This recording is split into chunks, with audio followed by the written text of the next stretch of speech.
Why don't you talk to us about, some of the things that I know you kind of teach this. So if you wouldn't mind maybe sharing like one thing or two things, like what's your best strategy? Do you call them first, or like do you call them and then set up a meeting, or what's kind of like the thing that you normally do that some of our listeners would find helpful?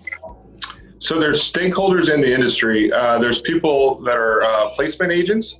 A placement agent is similar to a real estate agent, but for the senior living world.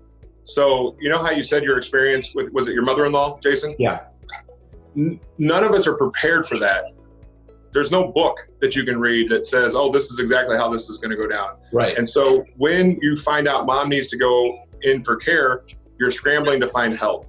And so there's placement. So in my teachings with Mom's House, there's about 10 different people that are the right people to have conversations with. And every single one of them couldn't be more different than the next.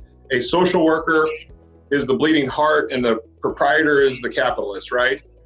And then everyone in between, you approach them differently. And no, I definitely do not walk in and just shake hands with people. It does not work that way. And so I network in the community. You know how with real estate, you can go to a networking event almost every single day. In senior living, it's very similar. But if you don't know how to talk the right way, you will alienate yourself right away. And so since 2011, my bravado just got me through all of this to build relationships. But what I teach people is not how to not put their foot in their mouth by starting to get started in this industry. Because very quickly, let's just pick one. As soon as you say nursing home, they're going to know you're not really in the community. They're not called nursing homes anymore, right? Right. It's old school to call it nursing home. They're not called, we call it a facility. No, you shouldn't do that. The facility makes people think of prison. They call them communities, right? What I teach is how to network with these people the right way to get the door to unlock, to get their brain to unlock, that you're there to help them with everybody cares about what's in it for me, right? And so the different stakeholders, you approach them all differently. And I was thinking about something you said earlier about, like a piece of advice for these people. Do you want to know how big this market is?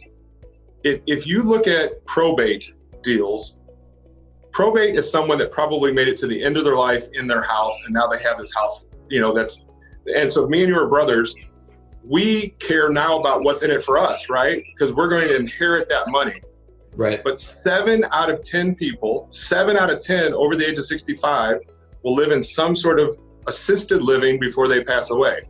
So Jason, the market is 70% going to need to sell their house before they pass away. And remember how and by the way, I love these leads that were, the probate leads. I love them, but let me tell you how much better the senior living leads are, is that if mom passed away, now me and you care about what's in it for us.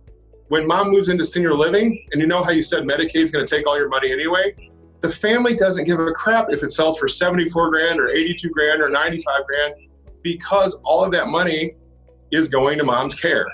Right. So right. If me and you as brothers battle to get an extra 12 grand out of mom's house, all we did was help the state of pick a state.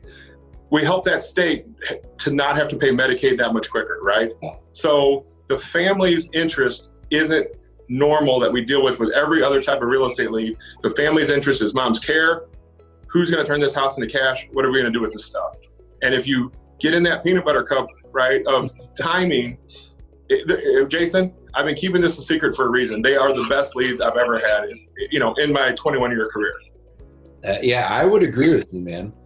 Very, I would say virtually untapped. Wouldn't you? Till now. We're doing it right now, Jason. Right now, 2020, new decade. Let's get it, Absolutely, man. And I hate the word wave, by the way. This is not a wave. Waves crash. I always say, as long as people get old in your town, this will be a thing. Exactly. No, I agree with you.